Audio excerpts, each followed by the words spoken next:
Bom, para começar, eu queria pedir que cada um desse uma breve introdução, falar quem vocês são, a formação histórica e o trabalho que vocês fazem hoje, tentando contextualizando todo mundo que está aqui. Aí, se vocês quiserem seguindo a ordem, aí vocês decidem.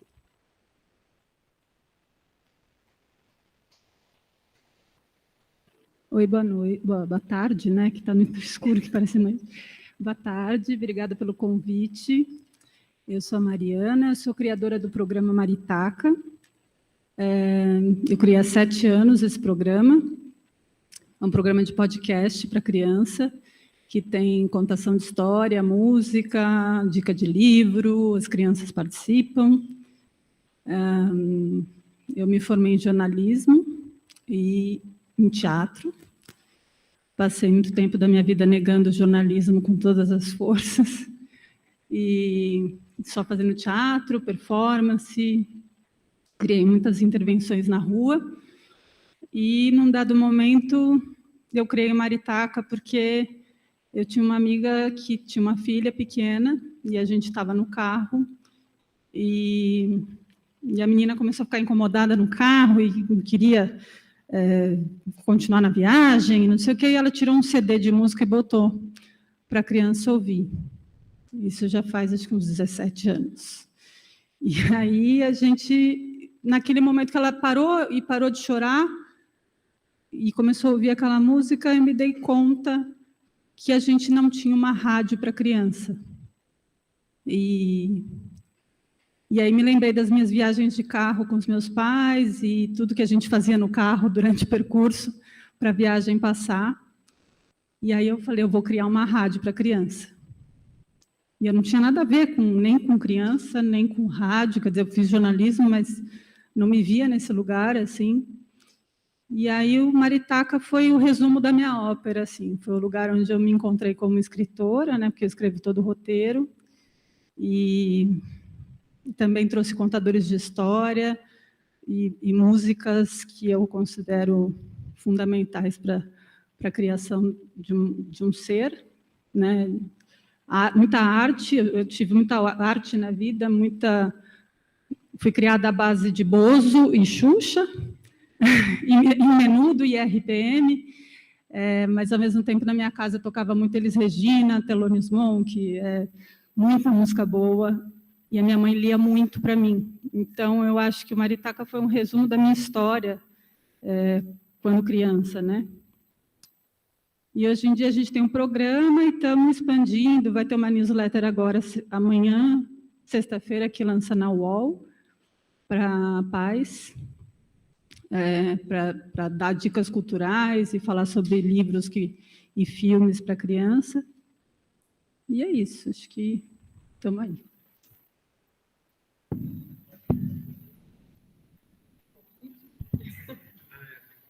O vídeo é tão 2020.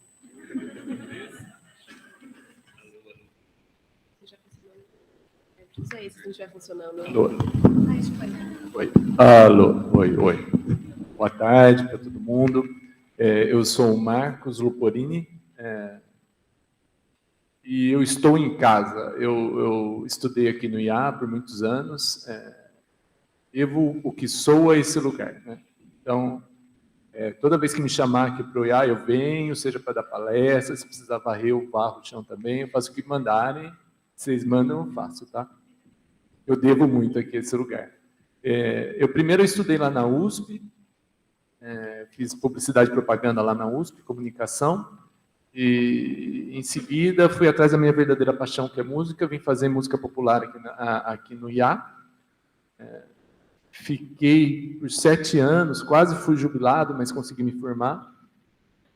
Por algum motivo eu vim me arrastando, minha vida acadêmica sempre foi arrastadíssima, né? E depois disso eu vim fazer mestrado aqui também, fiz mestrado em cinema, consegui me formar em 2 anos. E daí vim fazer doutorado também em cinema, daí vim arrastando, e daí pintou Galinha Pintadinha, pintou Filho, pintou tudo, e daí não consegui, infelizmente não consegui terminar meu doutorado, e acho que ele vai ficar para a eternidade mesmo, porque eu não estou vendo uma janela para terminar. Mas eu sempre trabalhei como músico, né, caí na vida mais como músico mesmo, e Galinha Pintadinha foi meio que um acidente que aconteceu. E fizemos. Alguém aqui, quando criança, ouviu Galinha Pintadinha? Ah, que belezinha. Então tá bom. Mas é isso, prazer estar aqui. Obrigado pelo convite, tá? Hoje eu...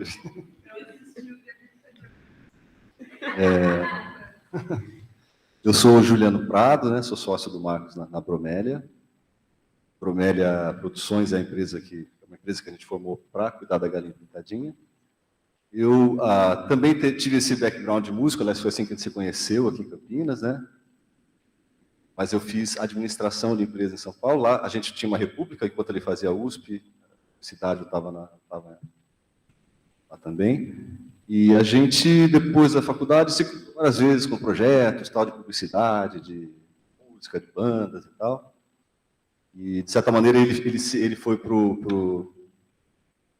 a parte de música, de gravação, né, com o estúdio. Eu acabei virando empresário, fiz coisas de internet, tive um site de cartões virtuais onde a gente fazia animações para a internet, isso no começo da internet, ano 2000.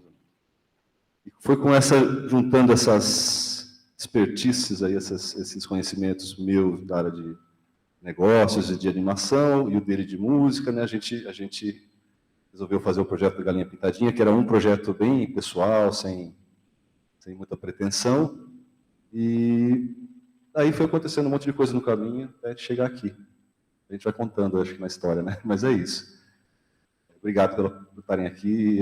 Também como Marcos, eu também ouvi muito, estava do lado de vocês até hoje, né? Fico muito do lado de lá e adoro, assim, contar história e entender como funciona por dentro e tal. A gente vai contar tudo sobre a Galinha Pintadinha hoje, vocês não vão... Bom, a Mariana respondeu um pouco da próxima pergunta, mas se ela quiser complementar, que é o que levou vocês principalmente a trabalhar com o público infantil? O que motivou vocês no passado e hoje a continuar? Então, na verdade, eu não foi tão consciente assim, meu processo. Foi realmente esse desejo de reviver e também oferecer, de algum jeito, né, para as crianças, mais ou menos o que eu recebi, né, na infância. Então, como meus pais cuidavam muito da minha formação cultural, e eu amo arte, eu acho que a minha busca foi inconsciente, mas consciente, de querer também disseminar uma arte e cultura de qualidade para a criança, que eu acho fundamental para a criatividade, para a imaginação do ser humano como um todo, né? Então, acho que quando a gente fala de criança, a gente está falando de formar pessoas. E isso é uma coisa muito responsável, né? A gente tem que fazer com muita responsabilidade. E acho que depois de um tempo é que eu fui entender, quando a minha mãe morreu, olha a história, minha mãe morreu, eu li um texto que ela escreveu, que ela também gostava de escrever história para criança e tal. E eu li aquilo e falei, parece que fui eu que escrevi. Era igualzinho, era a mesma coisa. Então, de algum jeito, quando eu faço Maritaca hoje em dia, é reviver a minha infância, né? Só que do lugar de adulta, porque eu falo com as crianças como adulta, eu não falo como criança, né? Não é esse lugar. Então, acho que, na verdade, eu tenho uma amiga que fala que o Maritaca é meio autobiográfico, porque eu escolho os temas dos programas de acordo com o que eu estou passando na minha vida.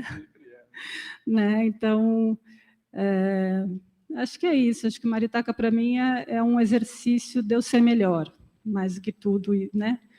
E de eu reconhecer o meu melhor, e o que eu aprendi, e o que eu quero passar para o mundo, assim. A nossa experiência, eu na época que começou a Galinha Pintadinha, mesmo que o projeto começou a tomar alguma forma, existir de alguma forma, eu trabalhava no estúdio, ali no Taquaral, e a gente tinha muito tempo livre.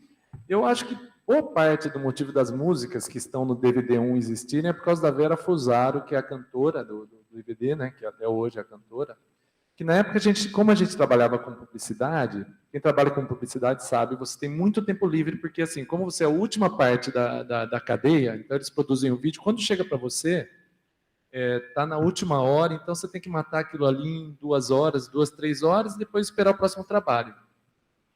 E nesse meio tempo, a gente tinha tempo livre e não sei nem de onde veio a ideia de fazer as músicas, de produzir as músicas. Eu falei, vamos gravar umas músicas. Aí ela cantava super bem as músicas infantis. Todos os projetos que a gente tinha que fazer música infantil saíam legais. E foi meio que daí que começou. Não havia nenhum grande plano, na verdade, eu não sabia nem o que fazer com as músicas depois e tal. E com as músicas prontas, foi que eu...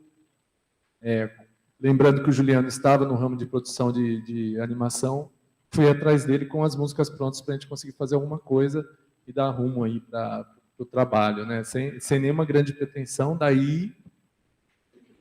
Aí eu entrei no projeto e tudo melhorou. Não, nessa época eu estava, como disse, trabalhando com um pouco de animação era para a internet, na verdade. A minha ambição era, né, acho que a nossa ambição até com o projeto era fazer algum produto assim mais profissional, né, uma coisa no fim botar no DVD, na caixinha, sabe?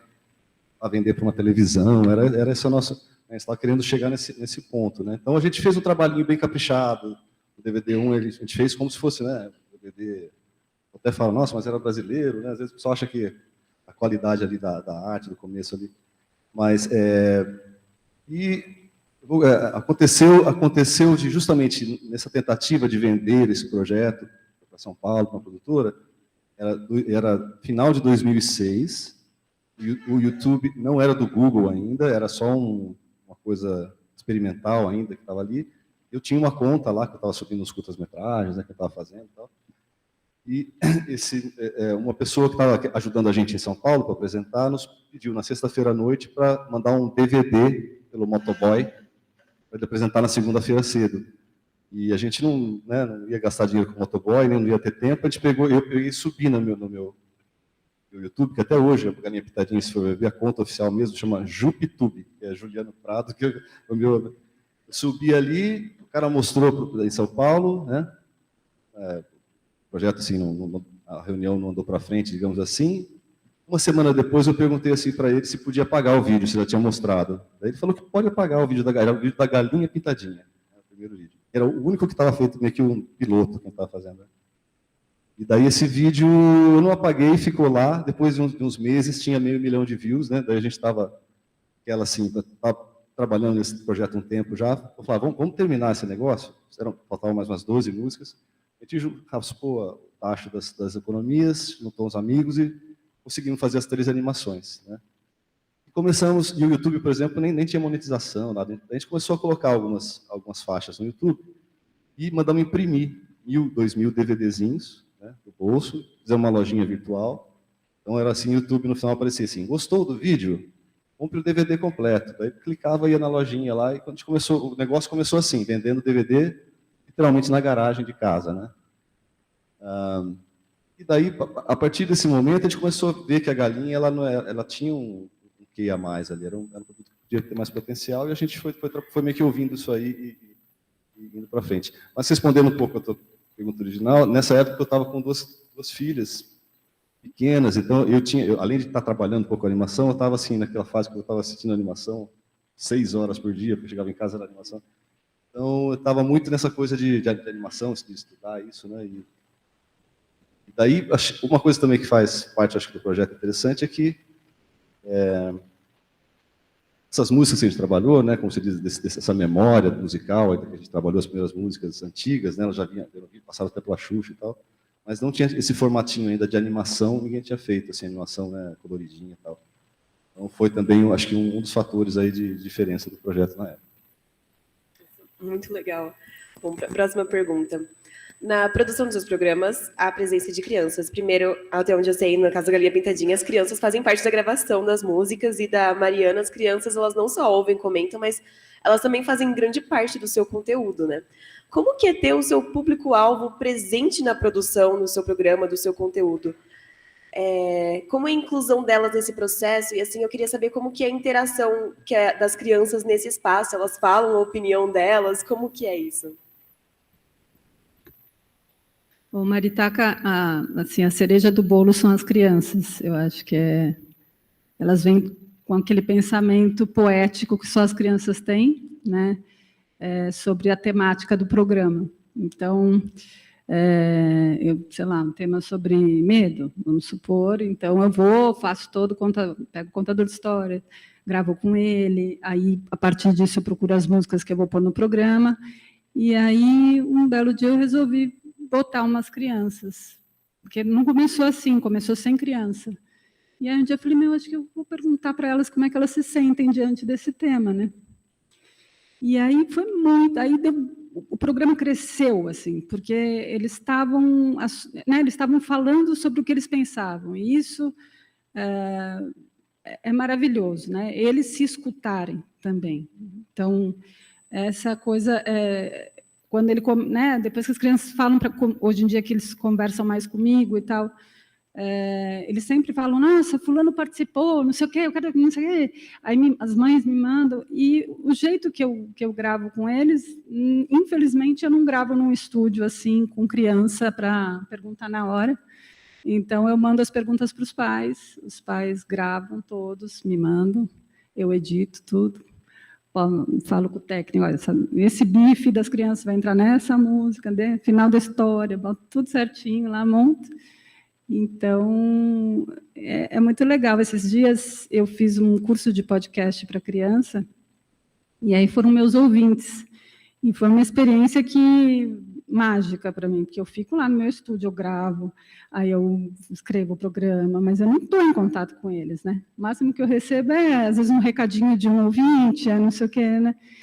E aí eles foram me encontrar. E eu fiquei atravessada, porque eles sabiam, eu tenho 80 programas hoje de podcast, eles sabiam detalhes que eu não lembrava que eu tinha escrito. E eles traziam as minhas histórias e falavam, você fez isso quando você era criança, você não sei o que, não sei o que lá. E eu achando que eu ia contar ali. E você já falou, você contou no programa tal, que não sei o que, não sei o que lá. Eu fiquei super feliz assim, de entender como é que chegava neles, né? Porque a gente é muito solitário esse processo, né? Então é isso. Eu imagino que para vocês tenha também um retorno muito, né, de YouTube, que é diferente nesse lugar. Né?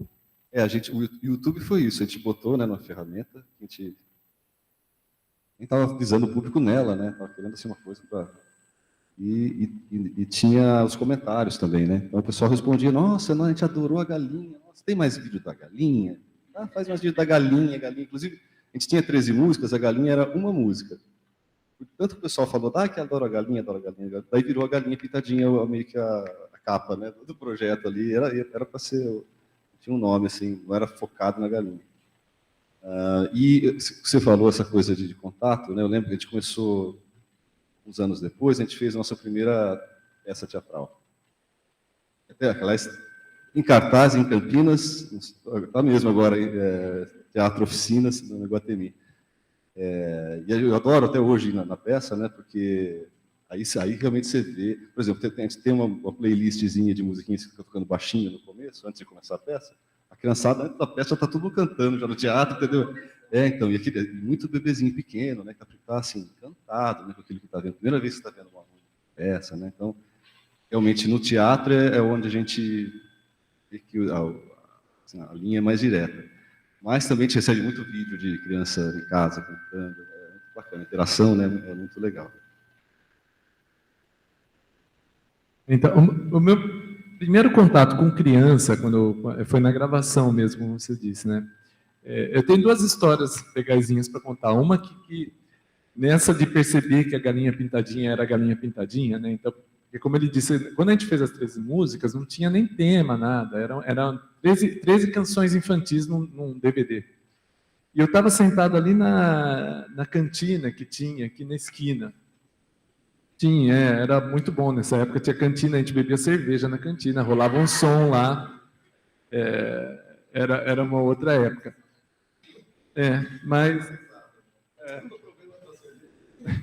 Uma cervejinha, a gente ali na esquina. E veio uma amiga minha que fazia mestrado comigo na época, e ela veio andando lá do ciclo básico, lá do ciclo básico, numa empolgação para me encontrar, e a gente não era tão próximo assim, né? Ela tinha filho, ela falou, você que fez a galinha pintadinha? Aí veio a primeira vez que eu ouvi uma frase que eu ouvi 1 milhão de vezes depois, assim, meu filho só dorme ouvindo a galinha pintadinha, meu filho só come ouvindo a galinha pintadinha, meu filho só ouvindo a galinha pintadinha. E foi nessa que a gente começou a sacar, falar, não, peraí, a galinha pintadinha que está aí, né?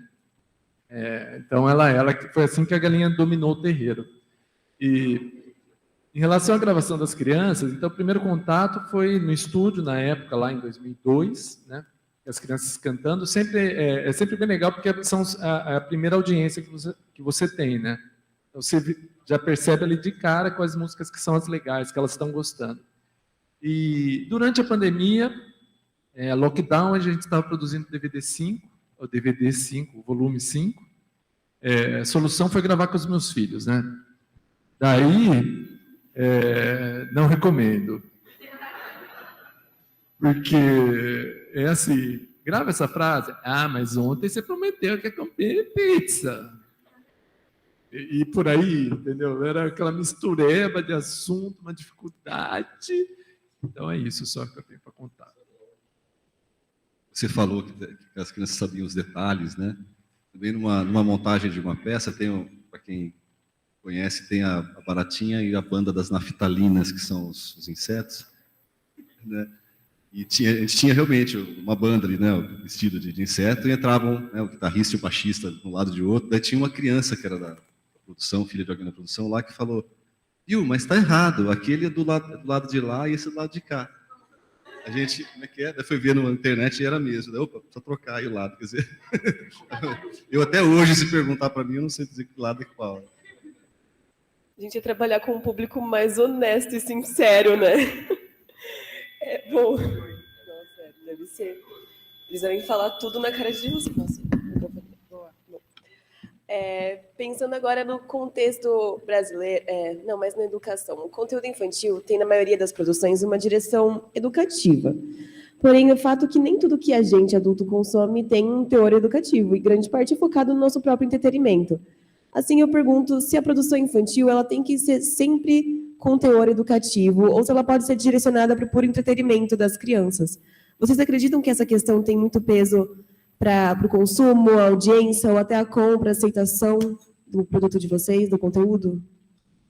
Eu acho que a primeira coisa é conceitualizar o que é educativo, né? Porque a gente tem um ranço com essa palavra que é meio chato. De educativo tem que ser cheio da moral, cheio das coisas. Mas, ao mesmo tempo, eu acho que, como eu já disse anteriormente, eu acho que a gente precisa tomar muito cuidado com o que produz para a criança. Por quê? Porque ela está em formação. Se você está formando, é melhor você não deformar, né? Nesse sentido de fazer mal para as crianças, porque tem coisa que faz mal, né? Ou pode, pelo menos, não fazer bem, o que eu já acho uma questão. Então, eu acho que não é questão de ser... Quando você está trabalhando com adulto, teoricamente, o adulto já tem um discernimento, né, na teoria. Então, se você vai trabalhar com adulto, quer dizer, o adulto pode escolher se não é bom, se aquilo ele quer, se ele não quer. A criança recebe, né? Ela recebe o que você está dando. Então, se você vai dar uma Coca-Cola na mamadeira, ela vai tomar. Ela não vai ter essa noção do que é bom e do que não é, né? Então, acho que não é exatamente educativo no sentido de ser careta e chato e cheio da moral, né? Mas eu acho que a gente tem a obrigação de oferecer um leque de música de qualidade, de livros de qualidade, ainda mais num país como o nosso, né, que a educação é tão pobre. Então, se você forma através do entretenimento, eu acho que a gente tem a obrigação de oferecer coisa boa. Oi, então, Isso que você falou está perfeito, né? Tem um certo ranço com a palavra educativo, né? Mas a galinha pintadinha tem o seguinte, eu acho assim, se eu tenho uma mágoa única do projeto, é que eu acho assim, ele é um projeto que resgatou um monte de músicas que estavam sumindo, né? Na época, músicas do cancioneiro nacional que estavam sumindo. Daí veio o sucesso comercial da marca, e a sensação que eu fico ainda hoje é que o sucesso comercial meio que deu uma apagada nisso que a gente fez. Toda vez que se cita a galinha pintadinha, o pessoal fala, milhões, os ovos de ouro, não sei o quê, os números do YouTube e tal. Mas teve esse resgate cultural, né, que a gente fez. E eu acho que cultura é muito parte da educação. É meio que o motor, né?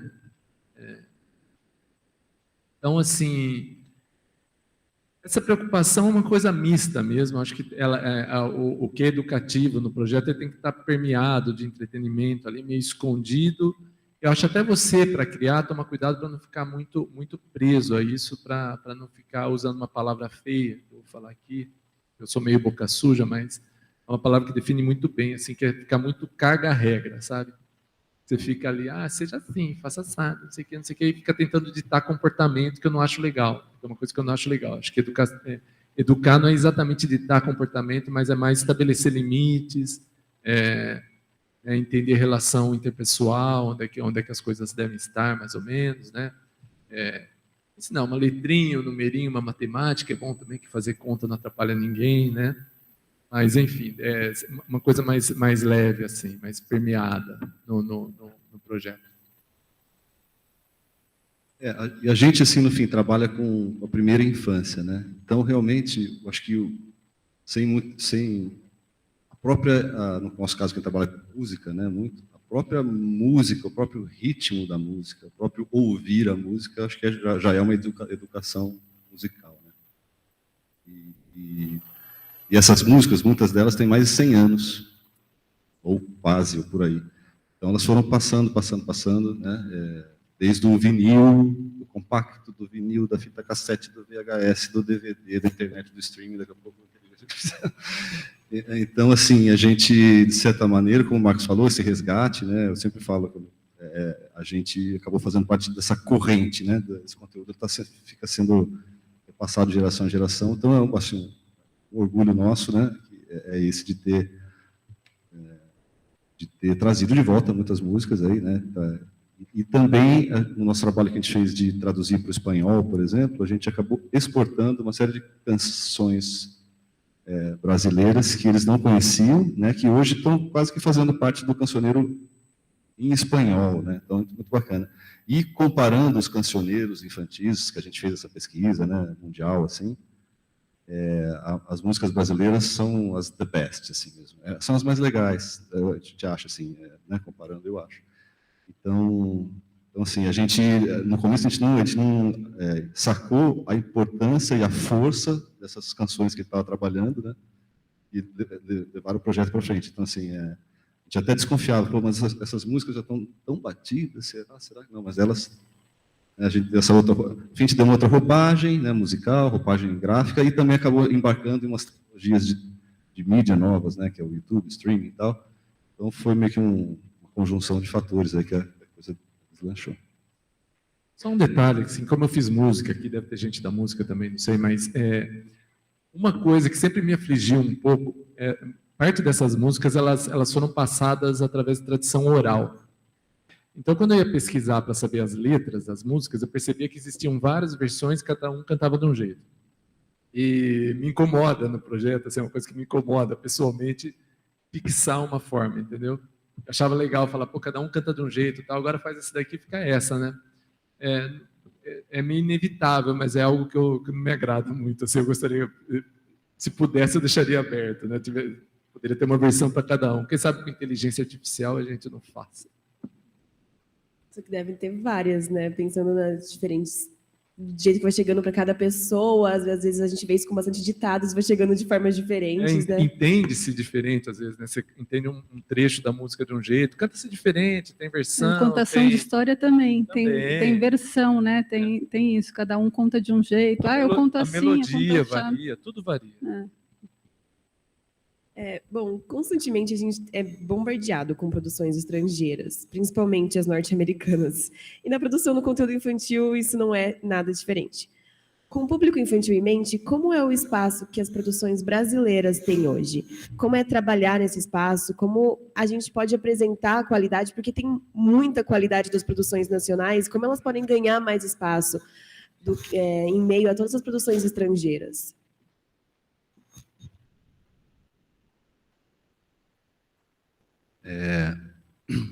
Uma coisa que eu gosto de falar quando eu estou conversando com artistas é que existe um negócio, existe o business também, e é legal vocês também, quem trabalha com arte, conhecer, ou pelo menos conhecer um amigo que conhece.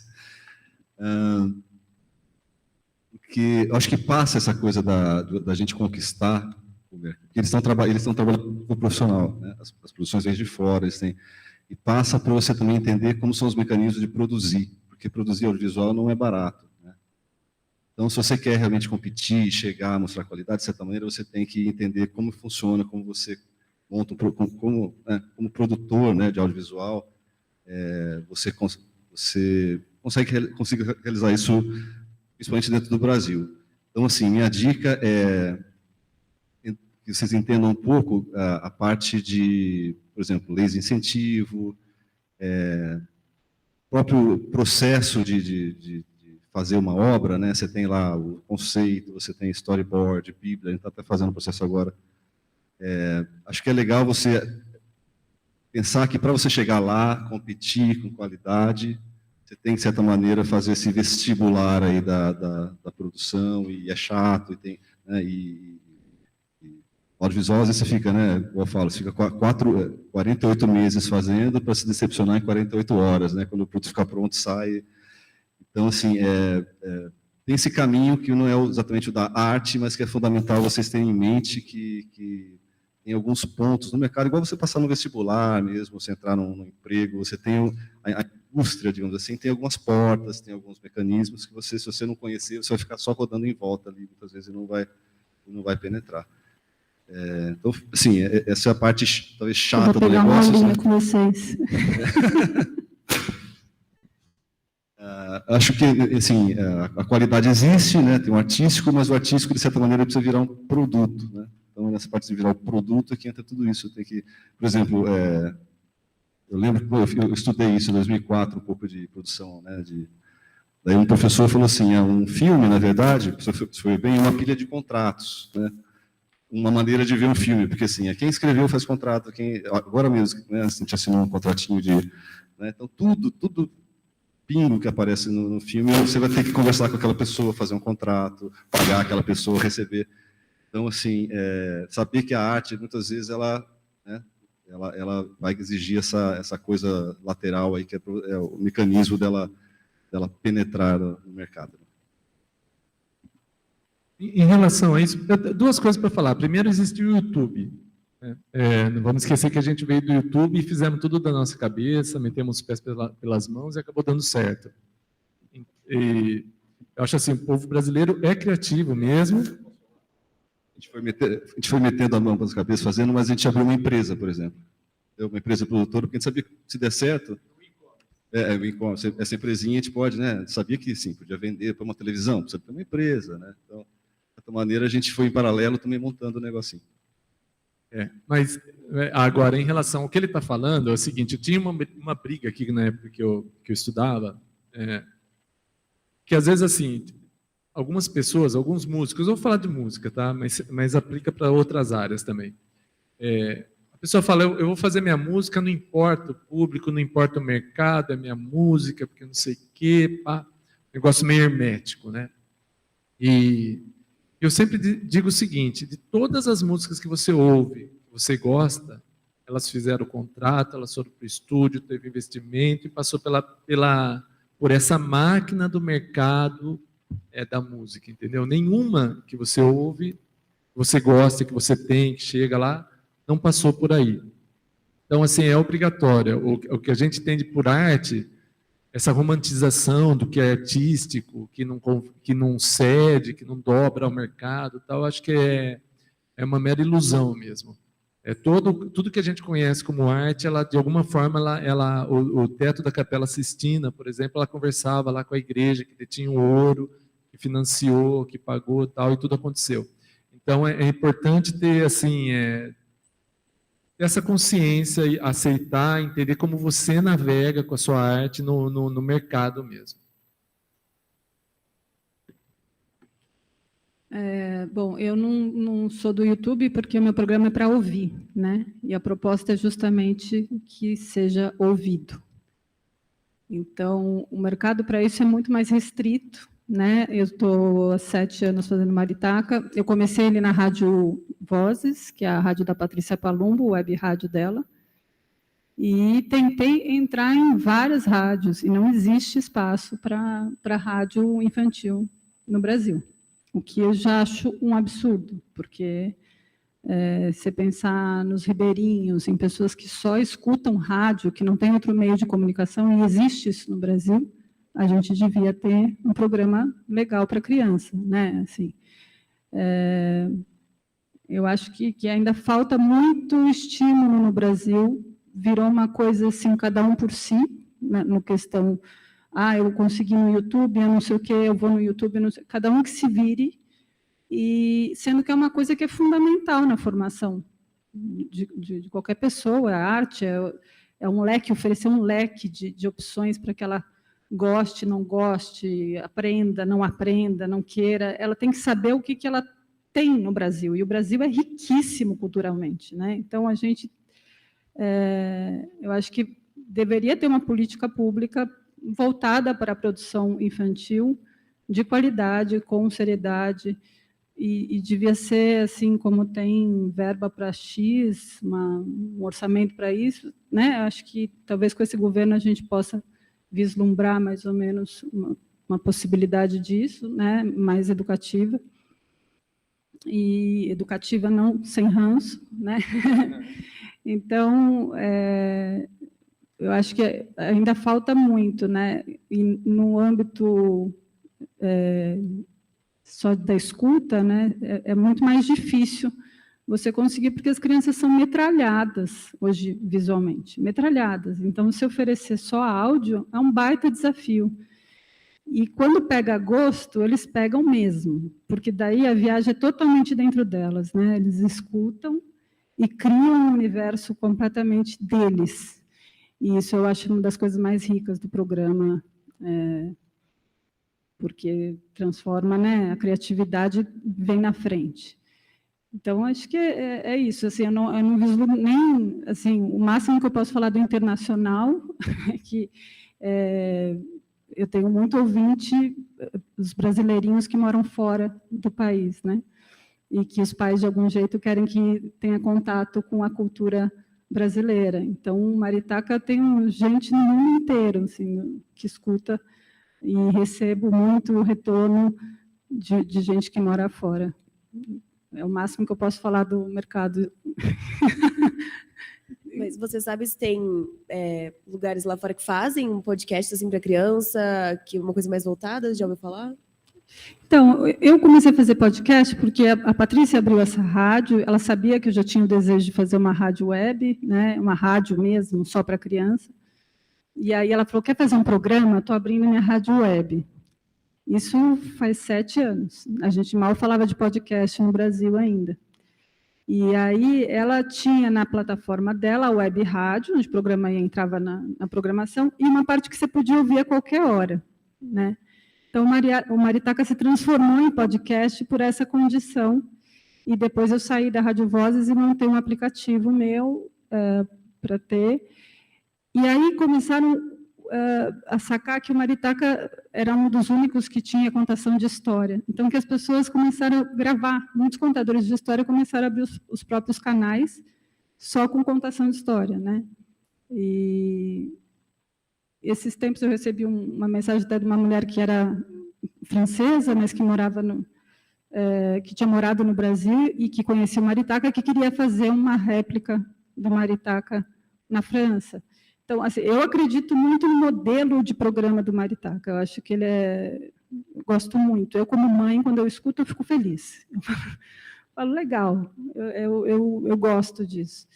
E acho que poderia, sim, levar para outros cantos e tal, mas eu sou by myself, entendeu? Trabalho de formiguinha mesmo.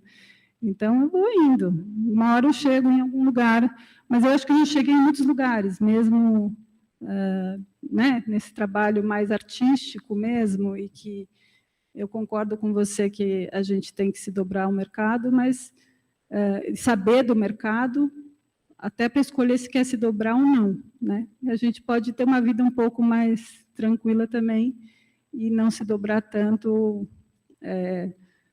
só pelo que já existe, né? Acho que a gente tem que ser criativo e sempre, aí a gente está numa faculdade de arte também, acreditar na criatividade, na arte, e se o mercado quiser, e se ele não quiser, e se você quiser fazer, faça. Não deixe de fazer porque o mercado não vai comprar ou vai comprar. Isso né? Você pode pagar suas contas e pode também fazer aquilo que você acredita. Enfim, penso assim.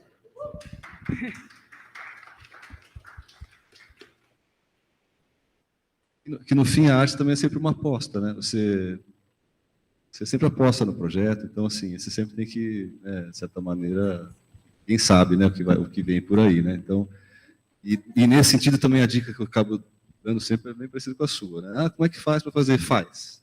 É igual a gente pegou, pega e faz. Vai gravar, grava, pegar, edita, finaliza, faz a lojinha, vai fazendo. Daí as coisas vão acontecendo. Se você ficar assim, se eu fizesse, daí fica só no selo. Bom, podemos dizer, então, que as crianças, elas são, vamos chamar assim, elas são um público de agora, mas elas vão formar um público para o futuro. E esse conteúdo que elas consomem hoje tem grande influência na identidade delas, na formação delas, quanto o tipo de público que elas vão ser no futuro. Bom, é uma afirmação minha, vocês podem comentar se quiser, se discordarem. Se vocês concordam, que tipo de público vocês esperam ou vêm se formando a partir do consumo do conteúdo de vocês? Pensando no tipo de conteúdo que vocês produzem, que é uma mídia auditiva, tanto musical quanto radiofônica, quanto sobre a produção nacional audiovisual. Eu vou concordar em parte, né? Eu acho assim, sem dúvida tem influência, mas eu acho, um tempo atrás, agora passou um pouquinho essa onda, mas um tempo atrás, eu sentia assim, como produtor, eu sentia que só estava querendo jogar no nosso colo uma responsabilidade que não era só nossa, né? Então, assim, a criança fica muito no celular, um absurdo o tempo que a criança fica no celular. Eu parava para pensar assim, falar, esse adulto que está falando isso, quanto tempo ele fica no celular? Os pais, quanto tempo eles ficam no celular, tal. Então, assim, eu acredito muito no exemplo que vem de casa. Acho importante acho que o alcance da produção audiovisual que a criança assiste é limitado, não é assim, não estamos ditando tudo. Então, acho que tem essa pequena armadilha aí de achar que o problema não é meu, é alguém que está das más influências, né? Essa externalização do mal, como se ele não estivesse permeando tudo, né? O que estivesse na nossa vida diária, né? Que todo mundo tem o seu lado bom, o seu lado ruim, seus bons hábitos, seus maus hábitos, né? Inclusive educação lá em casa, quando eu vejo alguém, eu sou boca suja, como eu já falei, quando eu vejo criança falando palavrão, eu falo, se é para me imitar, imite quando eu estiver lavando a louça, entendeu? Que tem essa hora aí que eu estou fazendo direitinho. Mas é isso, eu acho que tem esse limite, tem esse alcance limitado. Então, não tenho a pretensão, né? Acho que alguma influência nós temos, mas não tenho a pretensão de achar que a partir da galinha pitadinha surgirá um mundo melhor, por exemplo, entendeu?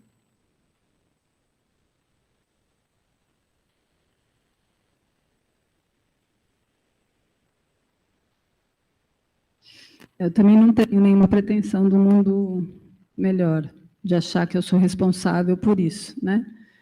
O que eu tenho é um desejo muito grande que a gente melhore esse mundo, porque está puxado, né? Então, eu acho, assim, quando eu estou pensando que tem crianças me ouvindo, Nossa, é uma puta responsa, isso que eu já tinha falado. Eu acho que a gente não vai salvar isso. Por exemplo, eu ganhei a boneca do Bozo, porque eu ligava para o Bozo a manhã inteira.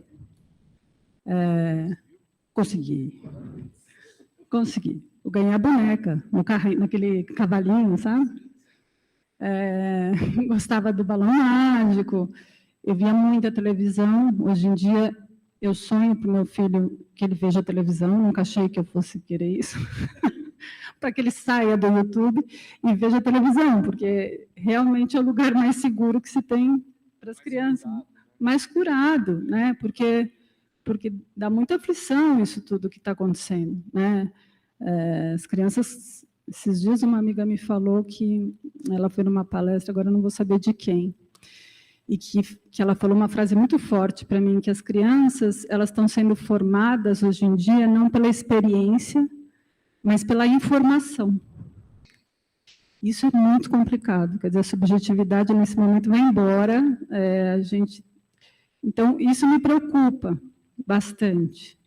Não acho que vou salvar o mundo com maritaca, mas eu acredito que com arte e com sensibilidade, com criatividade, mais do que tudo, imaginação, a gente pode ter um mundo melhor. Se a gente começa a criar pessoas que têm alegria no imaginar, sabe? Tem aquele estado, a gente está aqui numa faculdade de artes, quando a gente cria uma coisa, olha que coisa, para mim não tem melhor sensação que essa, né? Então eu queria, que eu sei que é um sonho, é utópico, que as crianças fossem criativas, ponto. Se elas vão ser boas ou más, enfim, isso não me cabe, mas o que eu gostaria de despertar é a criatividade e a imaginação, que aparentemente é natural das crianças, só que não, né? Acho que tem muita criança hoje que está completamente sem visão, além do que está se vendo na tela. E isso é muito sério, né? Não tem conexão consigo, não tem noção do que está sentindo, basta ver o que está acontecendo com um monte de adolescente aí. Então, acho que é uma coisa que a gente vai plantando e acho que a gente tem que ser responsável por isso, já que a gente tem esse, entre aspas, poder, né? A gente tem que ser muito responsável no que a gente planta.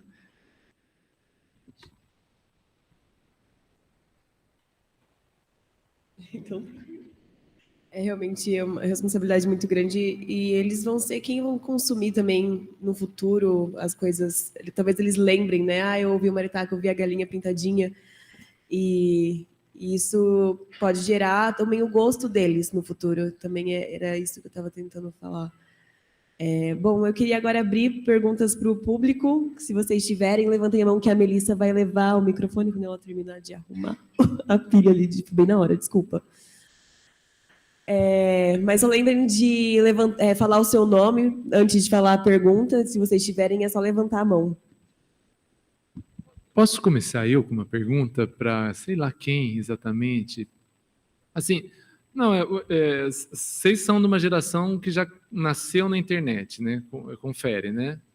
Que é engraçado, eu lembro que quando falavam que minha avó não tinha televisão nem telefone, eu achava um absurdo, né? E agora eu sou minha avó. Mas como é que vocês navegam, assim? É uma pergunta difícil, assim, principalmente para dirigir para você aqui, ó. E se você responde, vai. Não, só para escolher alguém.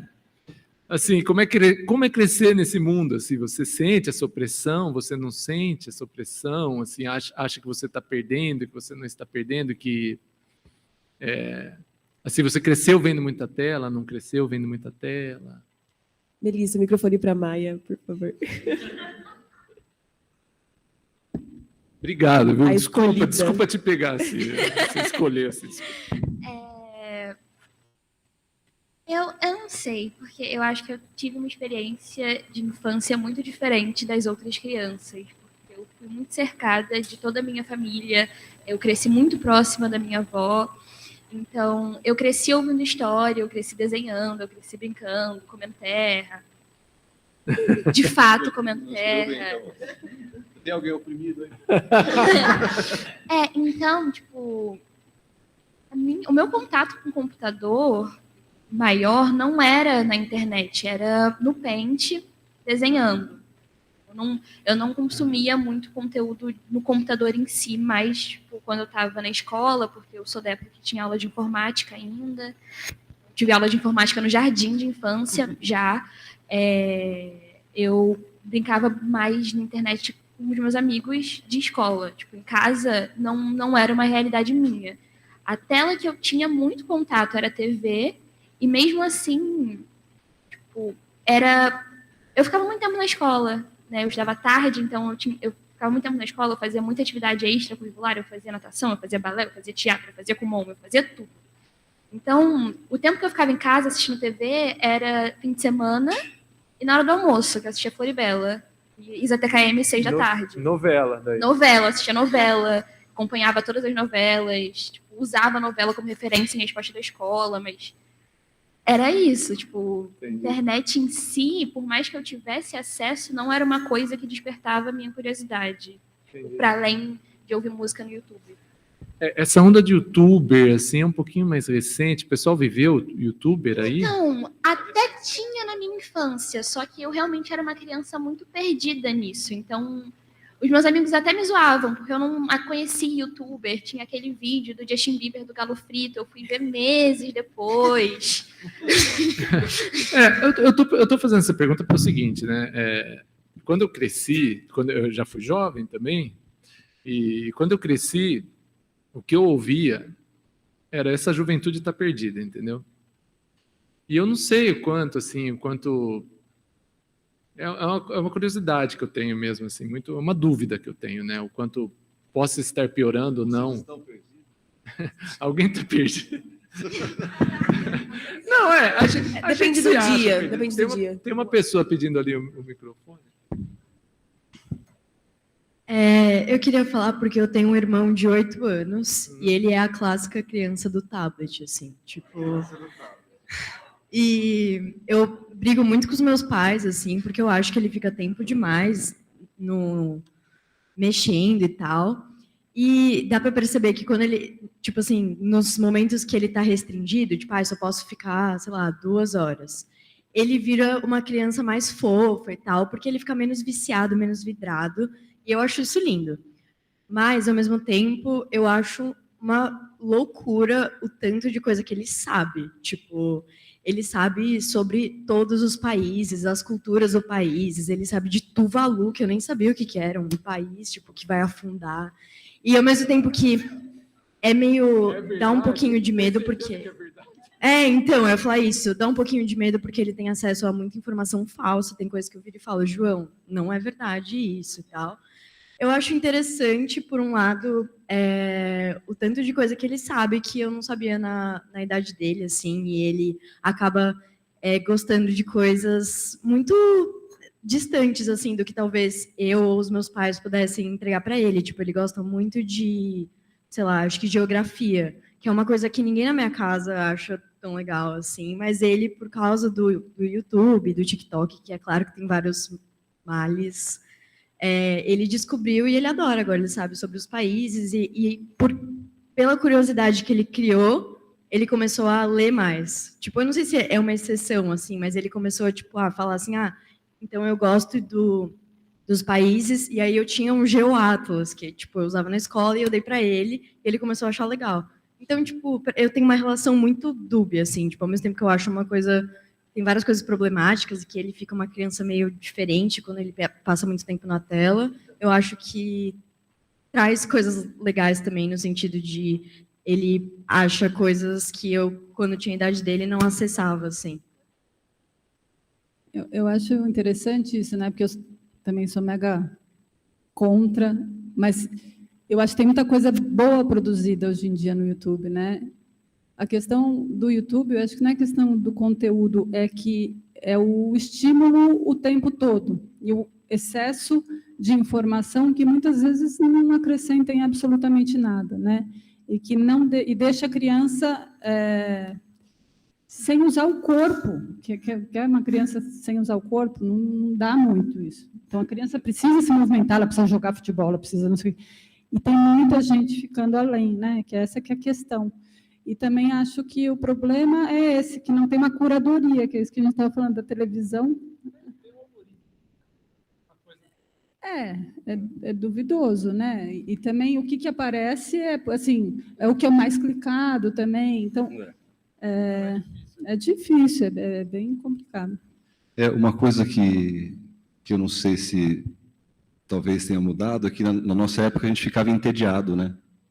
Você já tinha ouvido os discos, já tinha visto aquele filme, já tinha lido as revistinhas, os seus amigos não estavam lá, e você ficava entediado e pronto, entendeu? Hoje em dia, até eu, como adulto também, você, opa, estou entediado, opa, pega aqui, e vai, né? Então, esse tédio, ficar olhando para a parede, às vezes é onde também... Eu acho que o problema do consumo assim, é uma revolução, realmente, né? O que a gente tem de conhecimento disponível hoje em dia, eu acho incrível, assim, né? Você fala, nossa, quero saber sobre tal coisa, aparece na sua frente em segundos, uma coisa bem explicada, né? Geralmente, né? O problema é realmente ficar só na passividade, né? Só recebe, e como é que você põe isso para fora, né? Então, às vezes, é isso aí, a criatividade é rabiscar, é jogar bola, é tocar música, né? Então, Imagina talvez esse balanço, talvez, do que você recebe versus o que você põe de fora, né? Talvez esteja... Porque imagina o quanto você recebe se você tivesse o mesmo tempo para processar, né? Para decantar a informação, e aí, pá, tive uma ideia. Quer dizer, você precisa desse time, senão não tem só receber, viver, pagar, comprar. Então, eu acho, para as crianças, para a gente já devia ser proibido esse tanto de celular que a gente usa. Né? Esses dias eu falei para um amigo meu, eu falei, meu filho tem um negócio que bloqueia o celular, né? Chega 2h30, bloqueou, não pode mais, já usou, não usa mais. Tem um produto que já viu, que é um pote que tem um timer. Você põe o telefone, isso é para os viciados mesmo, põe o telefone dentro, tranca 2 horas. Ele falou, você tem que quebrar com um martelo, se você tiver... Esse meu amigo falou assim, acho que eu estou precisando de um desses, você não quer conectar. Porque é isso, a gente também está muito viciado. Né? Só pontuar uma coisinha antes de passar a palavra ali que pediram, né? Outra coisa também que eu sinto, assim, que se tem a falsa ilusão de saber as coisas também. Entendeu? Porque, assim, por exemplo, você vê lá, mais uma vez chegando para a música, como orquestrar, fazendo uma passagem orquestral, não sei o quê. Daí ensina, tal, você fala, puxa, agora eu sei. Mas não, né? Não é assim. Isso, precisa decantar, você precisa exercer, precisa fazer, precisa provar lá. E eu acho que muito do prazer que vem dos vídeos é um pouquinho isso daí, dessa falsa ilusão de saber as coisas. Unboxing. Você não precisa ter o brinquedo, mas você vê lá que abriu o teu brinquedo, então só de ver você satisfaz. Você acha que você brincou, mas você só viu, né? Enfim, é isso. Você só viu o cara abrir a caixa. Olha que louco. Oi. Eu trabalho com criança há, 6 anos, mais ou menos. Tanto, eu convivo muito com criança, porque eu sou babá, eu já fui recreadora, e eu tenho sobrinhas, então tem muita criança ao meu redor. E uma coisa que a Alice falou, né, sobre o interesse das crianças, ela vê uma coisa, e ela pesquisa, ela fica super focada naquilo, e ela vai atrás, isso é um lado muito bom. Mas essa questão de não ter um filtro, principalmente no YouTube, acho que é o principal problema, assim, ao meu ver. Porque justamente não tem uma curadoria, a criança simplesmente pode acessar qualquer coisa. Mesmo você tendo filtros, tipo o YouTube Kids, não tem como limitar. Porque uma vez que a criança teve um YouTube normal, ela não quer ir para o YouTube Kids. Ela quer ficar naquele outro YouTube. Então, é muito difícil você colocar esse limite na criança. E uma coisa que eu percebi nos últimos 3 anos, mais especificamente, é que as crianças estão tendo problemas que elas não tinham antes. Então, são questões principalmente emocionais, é literalmente uma profundidade emocional que uma criança de 6, 4 anos não teria normalmente. Então, por exemplo, eu já lidei com criança de 4 anos tendo uma crise de ansiedade e dizendo para mim que achava que ia morrer. Então, assim, e quando você pergunta para ela de onde ela tirou aquilo, de onde veio aquilo, ela fala que ela viu isso numa série, tipo uma criança de 4 anos. Então, assim, é muito difícil, eu acho, até mensurar o quanto essa exposição, essa grande exposição das crianças a tantas telas e a tantas coisas afeta. Porque eu acho que é justamente isso, é uma profundidade emocional, acho que esse é o termo, que uma criança, sei lá, na minha época não teria, sabe? Não porque eu não tinha esses sentimentos, mas porque eu não tinha esse entendimento, eu não tinha esse acesso a esse conteúdo. Eu sou um pouquinho mais velha que os meus colegas. Então, na minha época, eu assistia VHS, então era uma fita, não tinha nem DVD. Quando saiu o Blu-ray, eu achava isso incrível, eu queria um DVD. E tipo assim, isso não, a minha criação foi essa. Eu tinha que ter eu tinha um horário para assistir desenho. Não tinha desenho, não tinha um canal que só passava desenho. Então, tipo, tinha um horário para assistir desenho. Depois daquele horário, não tinha mais desenho. E hoje em dia, por exemplo, você tem canais que passam desenho, tipo, a madrugada toda, o dia todo. Então, assim, é muito difícil você colocar um limite na criança e dizer assim, olha, você não vai mais assistir desenho. Porque ela sabe que o canal está ali passando, entendeu? Então, acho que é uma discussão para se ter, uma discussão ainda maior, sobre o quanto essas telas estão... essa exposição também a esse conteúdo. Não só o conteúdo que é criado para crianças, mas todo o conteúdo. Porque eu acho que quando você dá um celular, quando você dá um tablet, você está dando esse acesso para a criança. Entendeu? Você está dizendo que ela pode abrir a porta, como se você tivesse dado a chave, entendeu? Então, acho que é uma discussão para se ter, não especificamente só sobre o YouTube, mas sobre tudo, sobre essa exposição. É interessante você falar de ansiedade, né? Porque não é só o conteúdo que está no celular, mas também tem o ato do celular. Ele tem esse scroll infinito, né? Que tem esse negocinho que está super na moda, está no Shorts, está no TikTok, está no Instagram, está em tudo, né? Que você vai ali. O mecanismo que isso ativa no cérebro é o mesmo mecanismo de um caça-níquel, que você puxa ali e vê de novo, e vê de novo, e vê de novo. E eu sinto, tem criança em casa, eu sinto a criança afetada por isso. E não passa nem perto, não chega nem sequer perto do conteúdo, eu acho, inclusive. Às vezes está passando lá, são coisas fazendo um bolo, desenhando um negócio e tal, não são conteúdos ruins em si, mas o próprio ato, eu acho que ele já é um pouco lesivo para a criança, que é uma coisa que me preocupa muito, né? Do celular, especificamente do aparelho, né? Oi, gente. Eu sou Rafa, da Mediologia. Levanta a mão, por favor, para ver. Aqui no fundo. Essa semana eu vi um TikTok que, apesar de eu não concordar exatamente com o ponto em que eles queriam chegar, porque eu acho que precisaria de mais estudo, alguma coisa mais empírica, eles estavam propondo uma ideia de que essa geração que vem depois da geração Z, eles chamaram de geração alfa, seria uma geração que, por ter chego na internet depois da era dos criadores de conteúdo, a gente pegou uma época antes dos criadores de conteúdo e uma depois. Eles vão conhecer a internet apenas como a internet dos criadores de conteúdo. Nessa discussão eles apontam algumas coisas interessantes sobre como essa está sendo a primeira geração em que os pais dessas crianças conseguem usar das crianças para ser uma forma de conteúdo, sabe? Tipo, pais que ficam expondo os filhos, a vida deles. Tem muitos criadores de conteúdo que giram em torno disso, de tipo, uma criança que é famosa na internet. E isso é uma coisa lucrativa, de como que essa geração talvez tenha uma relação diferente com essa criação de conteúdo, que seja uma coisa meio, tipo, achar isso cringe, sabe? Tomara, Deus, que eles achem que as crianças, quando elas cresçam, elas falam, olha, você abusou de mim, porque é um abuso. Eu acho um abuso os pais fazerem uma coisa dessa, porque eles estão, primeiro, fazendo a criança trabalhar, e segundo, expondo a imagem dessas crianças sem elas saberem se elas querem ou não. Quer dizer, elas agora vão achar que bonito que eu estava, aí fica todo mundo lá com aquele selfie, com aquela coisa, se mostrando. Quer dizer, a criança já aprende que o que ela vale é o que ela aparenta por fora, na tela, né? Isso é muito sério. Muito sério. Exato. E eles também propõem que, para essa geração, a privacidade vai ser uma moeda de uma moeda social, digamos. Você vai ter uma geração de pessoas low profile, que não quer se mostrar muito nas redes sociais.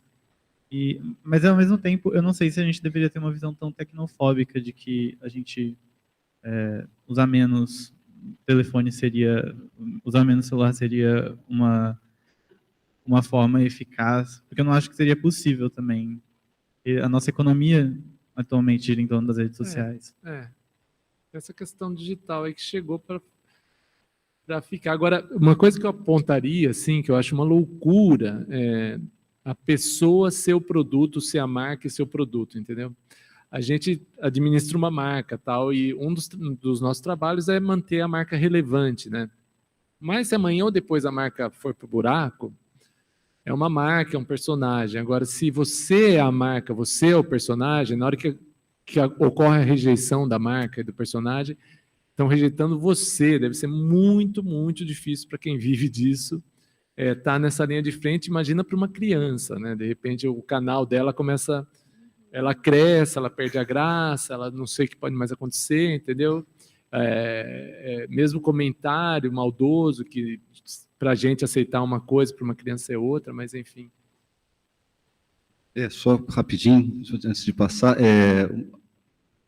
agora tem um outro lado, né, que a gente deve pensar também, é que essa democratização da expressão audiovisual, né? Hoje qualquer um realmente com um celular você pode se expressar. Então essa transformação talvez a gente não entenda direito, mas assim as pessoas vão saber.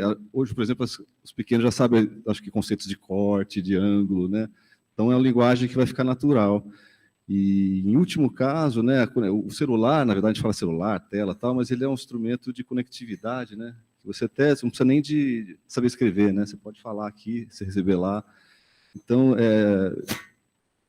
acho que o assunto é complexo, porque é aquela coisa, traz problemas, mas ao mesmo tempo é uma coisa tão incrível, né, que você pode realmente se expressar. A gente mesmo, a gente fez um produto de fundo de quintal, o YouTube, colocamos lá e a gente, né, fez uma carreira meio que por fora do tradicional, que até foi o que eu te falei, os incentivos, aquela coisa toda, né? E foi porque a gente conseguiu uma ferramenta de animação um pouco mais barata na época e publicar num site que divulgava de graça, né, de certa maneira. Então, o outro lado também tem isso. Agora, realmente, acho que acho que a mensagem, aquele negócio, né, o meio é a mensagem. Acho que o meio, a mensagem assim, é abundância de conteúdo, é interconexão, e acho que, em último caso, isso que está acontecendo agora, essa perda até de referência de o que é o que, de onde vem, né? Então, acho que essa é um pouco a mensagem desse novo meio aqui. É tudo rede, é tudo muito, né?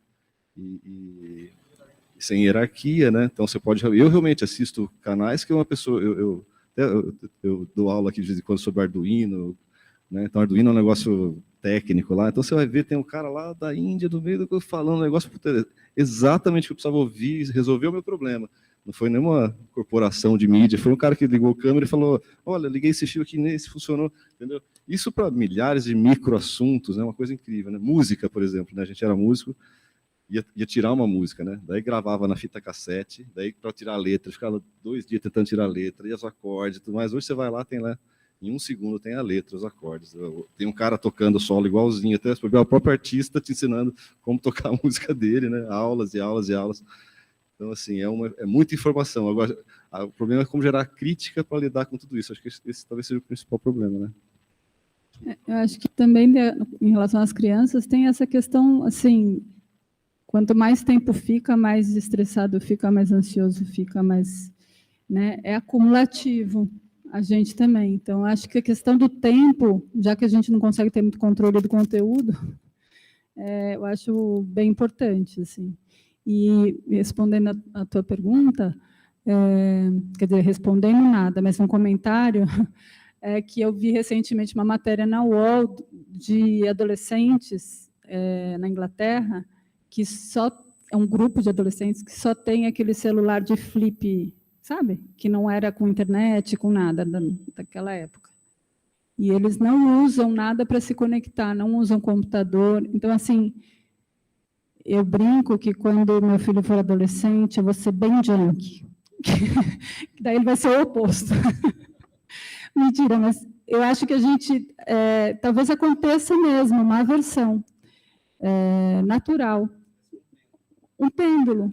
Eu acho que tem que ter os dois lados, senão a gente vai dar tilt, vai dar pau, assim, o computador vai, a humanidade vai perder, né? Ainda mais essa coisa com inteligência artificial agora, que é seríssimo também. Então, nessa hora que eu agradeço por ser artista, sabe? Acho que vocês também, essa geração de vocês, que está pegando essa coisa de inteligência artificial, a arte, eu tenho essa fé. A arte, nessa hora, vai ser tão fundamental quanto um supermercado. Olha, vou dizer. Eu acho, porque vai ter uma força muito maior a sensibilidade, o toque, a experiência, do que agora. Acho que a gente está num limbo, sabe? Eu acho que a gente está ainda num trânsito. A hora que a coisa ficar muito tecnológica, a arte vai ter um outro... Porque pode até fazer um teatro holográfico, gente, mas nunca vai ser a mesma coisa, sabe? Então, acho que arte. Oi, gente, eu sou a Bianca também, a hora que eu tento falar aqui. Mas eu faço artes visuais, e eu estou na graduação desde 2020, e eu tenho um comentário sobre esse assunto que está rolando aqui, depois eu tenho uma pergunta para a galera da Galinha, que é uma curiosidade minha. Mas o comentário em si é que eu acredito que, falando sobre essa exposição e tudo mais, eu acredito que, na verdade, o problema não necessariamente seja só a grande imersão nas informações ou a grande exposição à tecnologia, por causa que a gente está num processo de evolução dentro da sociedade, tecnologicamente, socialmente falando, e eu acho que isso faz parte e a gente vai se adaptando com o tempo. Mas o que eu acho que acontece é que nós não somos ensinados a lidar com esse tipo de coisa. Nós não somos ensinados a consumir.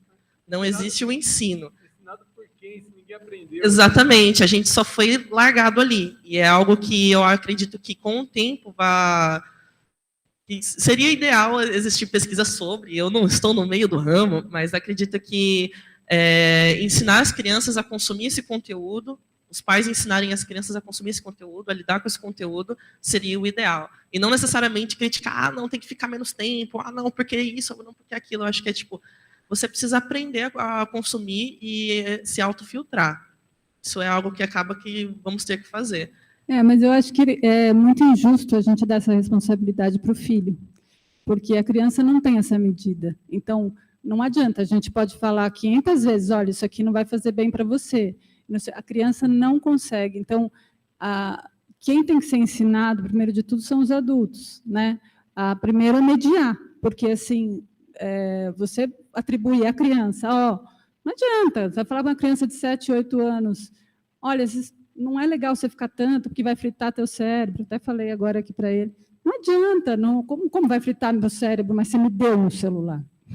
Mas eu acho que era isso que eu queria dizer. A proposta é as pessoas, no geral, aprenderem a consumir e passarem isso para as novas gerações. A minha geração, que está vindo agora, acredito que é uma geração que não está tão exposta quanto as mais novas e, consequentemente, com o tempo já vai se adaptando, já vai se filtrando. Acredito que talvez a nova geração, os nossos filhos, provavelmente vão saber lidar um pouco melhor se nós estivermos prontos para estar ensinando eles. Isso é algo coletivo que precisa acontecer. E algo que eu achei muito importante que ele falou é que a internet ela democratiza o conhecimento, a informação. Coisas que não chegavam a pessoas como as pessoas da minha classe social, hoje em dia são coisas que são de acesso global. Então, eu acho muito importante o consumo das coisas que vêm na internet de modo consciente, pelo fato de que hoje nós temos acesso à arte, nós temos acesso à cultura, nós temos acesso à história, que eram coisas que eram difíceis, em espaços que eram complicados de se frequentar, hoje está tudo na internet. Nem todo mundo tem dinheiro para estar frequentando uma galeria de arte, nem todo mundo se sente bem para estar dentro de uma biblioteca. São espaços que até hoje em dia são muito elitistas, e apesar de a gente ter esses processos de incentivo à cultura, incentivo ao conhecimento, ainda assim são espaços que não estão sendo acolhedores em algumas situações. Mas é isso que eu queria falar. E aí a minha pergunta para a galera da Galinha Pintadinha é que, desde que eu era pequena, eu reparei que várias das cantigas, elas me lembravam pontos de religiões de matriz africana e várias referências nas animações também. E eu queria saber se isso foi intencional de vocês ou se a curadoria das músicas foi mais tipo cantigas brasileiras. Então vou revelar aqui finalmente, hein? Tem nada a ver. Não, foi no que era a cantiga. Talvez algumas tenham vindo, de fato, né? Uma outra tenha vindo. Eu lembro que um caso que suscitou lá foi do mestre André, de ser o Zé Pilintra, né? Uma das conversas que tinha. Mas, na verdade, a referência que a gente tinha passado para desenhista era um mestre de bateria, E saiu daquele jeito, daí veio a conversa, acharam lá, ela talvez tenha visto alguma coisa também, mas não tem nada a ver. O que eu costumo dizer a esse respeito, assim, é que realmente a gente estava muito lutando para que qualquer coisinha acontecesse, entendeu? Então, assim, não tinha nenhum grande plano por trás, tudo isso que falam, assim, acho que até é meio inocente, meio ingênuo das pessoas acharem que a gente tinha um outro plano, tal. Não, realmente a gente só estava tentando terminar o DVD mesmo, dentro do orçamento, e abrir a lojinha e torcer para as pessoas gostarem, né? Era só isso mesmo. Eu vou fazer uma pergunta para vocês. Não, eu ia falar só para eles que a gente Sobre isso. fez uma coisa só, né, Marcos? Quando toca o DVD da Galinha Pintadinha ao contrário, você sabe? A gente ouve a Xuxa cantando. Então, eu vou perguntar agora para vocês uma coisa, que eu fiquei na curiosidade mesmo, né? Vocês fizeram esse por acaso, que não é tanto por acaso, enfim, vocês estavam buscando aquilo. E hoje em dia, quando vocês produzem as coisas mais recentes, né? Mudou alguma coisa do que vocês tinham planejado lá? Como é que vocês se colocam hoje no mercado? Mercado, assim, como é que o produto, ele passou por um processo ou ele continua na mesma... A nossa carreira audiovisual, assim, a gente fez 4 DVDs, né, de músicas com clipes. 4, depois a gente parou assim, a gente começou a produzir uma série de animação, a gente fez 2 temporadas e meia, e agora a gente voltou a fazer a música. Então, ficou um hiato, assim, né, de produção musical e produzimos outras coisas no meio do caminho. E quando a gente se reuniu de novo ano passado para pensar e criar o álbum 5, a gente até pensou em mudar estilo. Pô, agora tanto tempo fora, vamos fazer uma coisa diferente e tal. Mas no fim a gente acabou falando, vamos fazer igualzinho aquele primeiro mesmo. É claro que a tecnologia muda, é mais refinada a animação, tudo isso, né? Mas até a maneira como a gente cria, né? No fim é a mesma coisa, senta eu e ele, ouve a música, rabisca, vai para cá, vai para lá. Então, assim, é uma produção ainda muito íntima, assim, que a gente faz. Todo o conteúdo principal da Galinha, parte de teatro, é sempre eu e ele que fazemos, assim, né? Então, e a gente tenta manter essa, né, enfim, o mesmo ritual, assim, que a gente fazia há 10 anos, que é sentar só nós dois, sai da empresa, geralmente não está no escritório para fazer, né? E é isso. Então, assim... Só um comentário sobre criatividade aqui, que é uma coisa muito interessante, né? Que é essa mudança no processo. Quando você vai fazendo uma obra, eu tive a felicidade de conseguir construir uma. Conforme você vai avançando, você vai ocupando as casas livres da obra, entendeu? Então vai tendo... passa a ser cada vez mais difícil. Por quê? Primeiro que tem menos espaço para você criar. Segundo que tem uma obra pregressa com a qual você tem que dialogar. Eu não posso chegar lá e falar, galera, não é mais nada disso, agora é assado, entendeu? Não pode. Então tem que dialogar, mas ao mesmo tempo não pode ser igual. Tem que ser diferente, mas tem que ser igual também. Então, assim, agora o desafio é um pouco outro. Junta-se a isso o jovem que eu era, que eu não sou mais também, porque quando eu ouço o primeiro disquinho da Galinha Pintadinha, eu sei que eu estava andando de bicicleta sem camisa, entendeu? Por aí, ia para lá, ia para cá, estava estudando na Unicamp, estava tudo... então, assim, essa pessoa ficou no passado, hoje quem cria é essa outra pessoa que está aqui e tal, mas ainda aquela criancinha existe dentro de mim ainda, eu ainda converso com ela, consigo conversar ainda com ela. Oi, meu nome é Luísa, sou da mídia.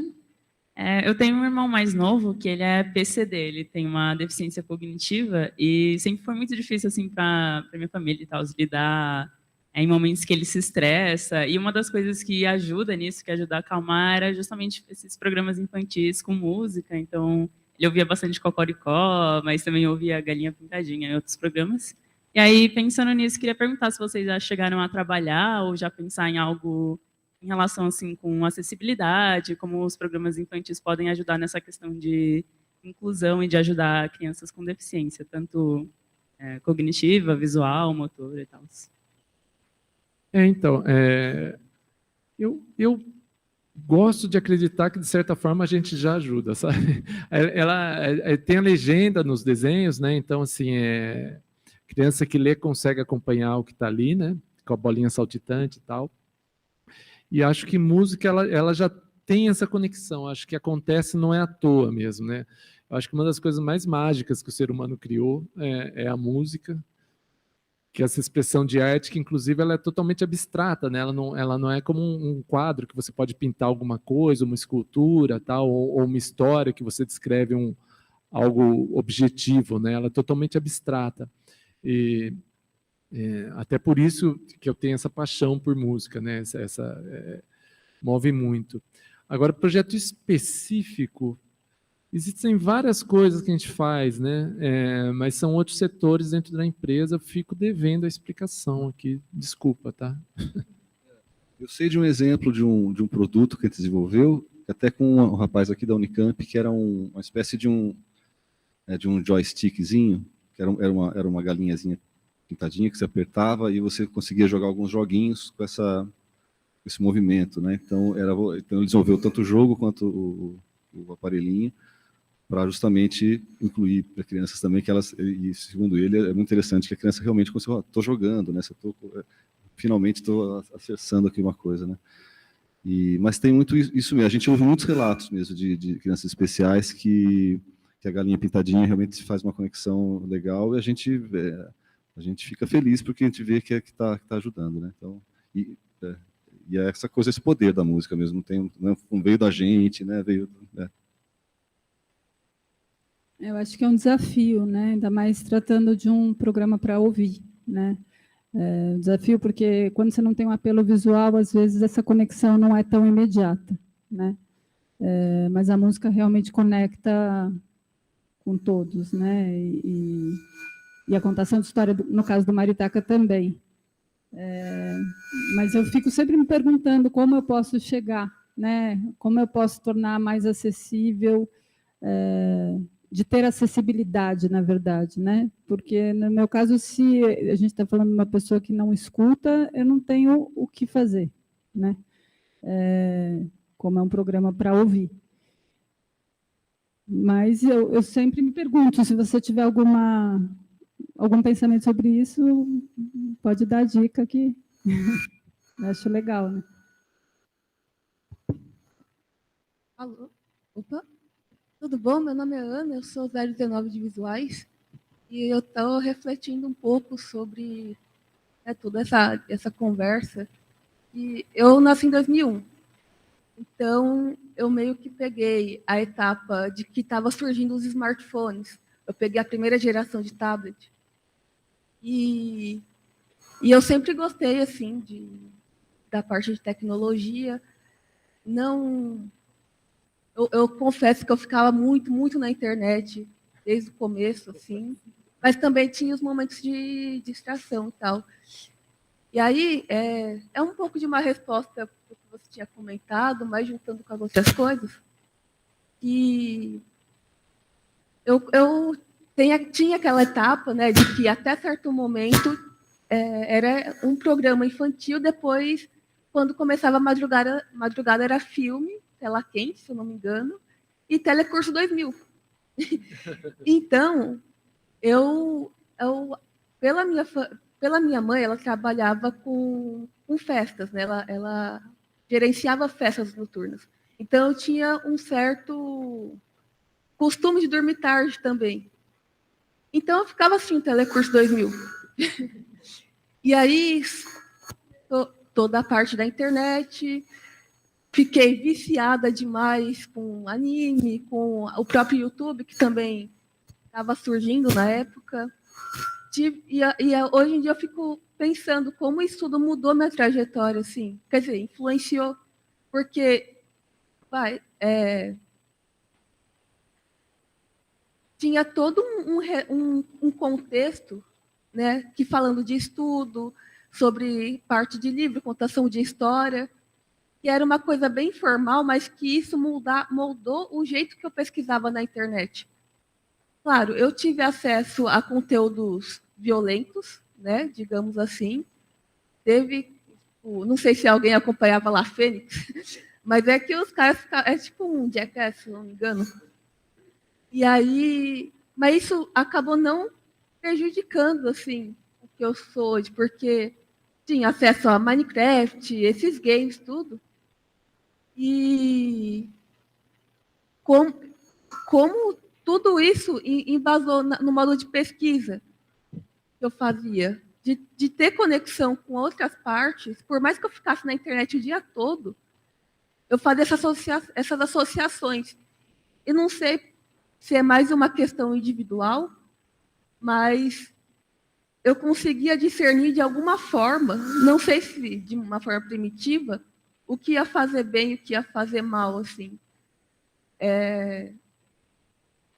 Eu fico pensando o quão ingênuas as crianças são, assim, quando eu tento voltar nesse tempo. Aí eu tive acesso à literatura por conta da internet, e foi só porque deu um estalo assim, falei, nossa, estou terminando o ensino fundamental aqui e eu quero aprender mais.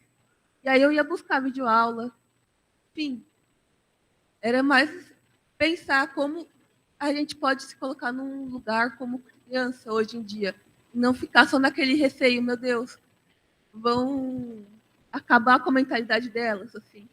Eu acho, tem um pouco isso, sim, né? Eu acho que é uma coisa que a sociedade está vivendo ao vivo, assim, né? E as pessoas são diferentes, as famílias são diferentes. Então, eu, por exemplo, nunca joguei futebol, nunca fui, né? Por outro lado, estudei, fui meio nerd, né? Então, e tem outros que jogam futebol, mais ou menos, né? Então, assim, cada um do jeito tem seus interesses também. Eu lembro que a Fernanda Young, né, que falando desse negócio de controlar, falou, controlar nada, deixa fora, porque a mulher que está lá o dia inteiro enfiado no quarto, vai que vira um Einstein. Você vai falar, não vai estudar mais, não. Né? Então, assim, é difícil a gente ficar falando, tem que fazer isso, tem que fazer aquilo. É claro que eu acho que a gente tem que ter essa sensibilidade no fim, assim, do transtorno, né? Uma coisa está começando a virar um transtorno em você, na sua família, na pessoa. Você fala, opa, tá, né? Mas mesmo o Einstein talvez fosse meio transtornado e inventou tudo aquilo, né? Então, assim, vamos aí. Eu vou falar como pai aqui, assim, eu me sinto comecei a perguntar porque eu me sinto totalmente perdido. Eu não me sinto capaz de falar, olha, aqui dá, até aqui é bom, a partir daqui é ruim, isso é bom, isso é ruim, tal. Acho que a única coisa que eu consigo identificar com uma certa clareza é esse scroll infinito. Esse daí eu acho que é do capeta, isso daí, entendeu? Acho um inferno, me pego fazendo. Esse daí eu acho que assim é um mecanismozinho baixo, né? Eu ponho no meu telefone aquele negócio, né? 15 minutos, limite de 15 minutos do Twitter, por exemplo. E ao longo do dia eu desabilito isso umas 3, 4 vezes. Mas pelo menos ele dá um toque. Opa, 15 minutos, hein? Você fala, realmente. Muitas vezes eu paro ali mesmo, tá? Ele me dá um toque. Não, às vezes eu nem vejo. Eu estou vendo, no meio da notícia aparece um negócio, eu nem vejo. Né? Mas assim, sei lá, né? Pelo menos te dá um toque. Olha, passou 15 minutos, hein? Você passa às vezes 1 hora e não saca. Tem muito isso também, viu? Todas essas ferramentas, o Google Docs, o Excel, o Twitter, o TikTok, tudo, está à disposição da gente. Então, assim, se empoderem delas, sabe? E use fala assim, sei lá, relógio, né? Pô, tem um negócio que marca meus passos, tal. Então deixa eu usar isso para minha saúde, né? Já que está a ferramenta. Então, assim, as ferramentas estão aí, escolhe o que você acha melhor para você, né? Claro, se tiver sua família, para ajudar seus amigos também, mas tá aí. Eu acho apodere-se para o bem para você e para os outros, né? Oi, eu sou a Juliana, sou da mídia. Obrigado.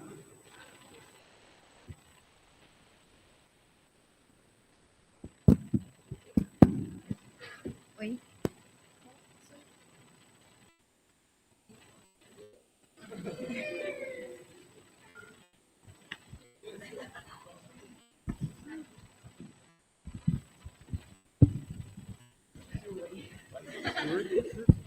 Agora foi.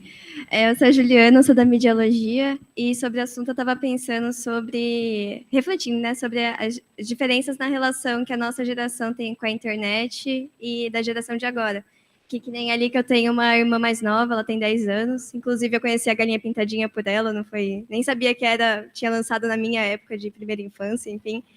E assim, eu vejo a nossa geração muito dependente da TV, enquanto ela é muito dependente da internet. Eu acho que é muito por causa da pandemia também. Então, ela passou, acho que, do 2º ao 4º ano tendo aula online, e aí o único contato com os amiguinhos que ela tinha era pelo Google Meet, e aí as brincadeiras eram por jogos, e depois da pandemia, essa virou a rotina dela, né?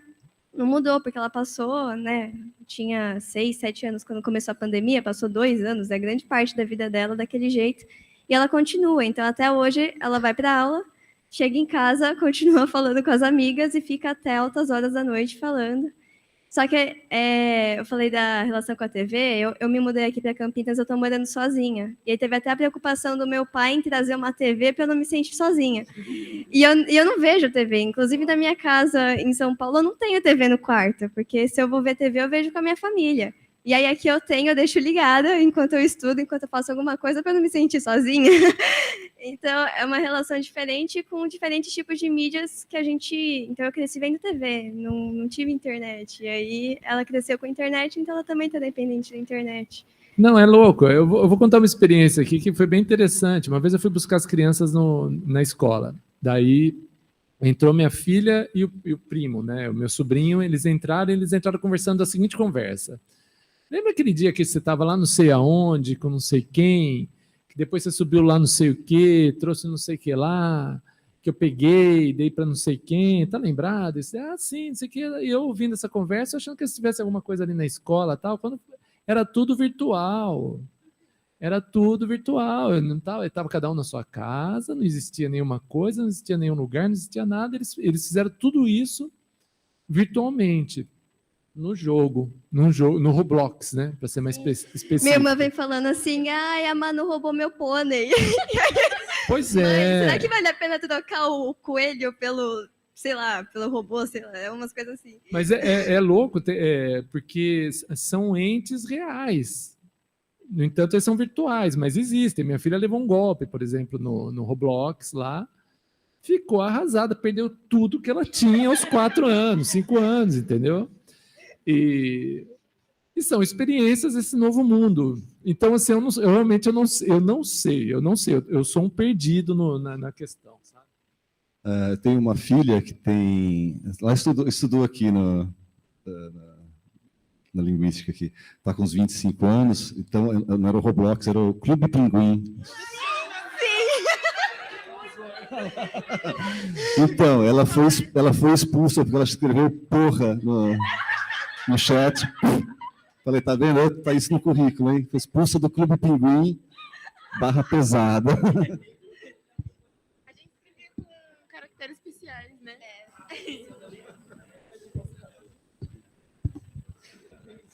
Infelizmente, o nosso tempo acabou.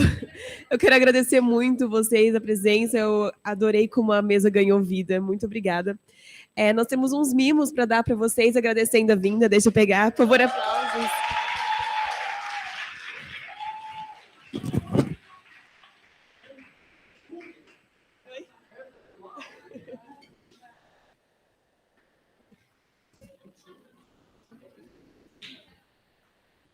E nós também temos o nosso padrão para vocês assinarem aqui. Como o nosso tema é corpo, a gente está pedindo para os convidados assinarem o nosso querido padrão. A gente está chamando ele de padrão. Aí vocês podem escolher a caneta e assinar aqui. para marcar a presença de vocês no corpo do Unimídia.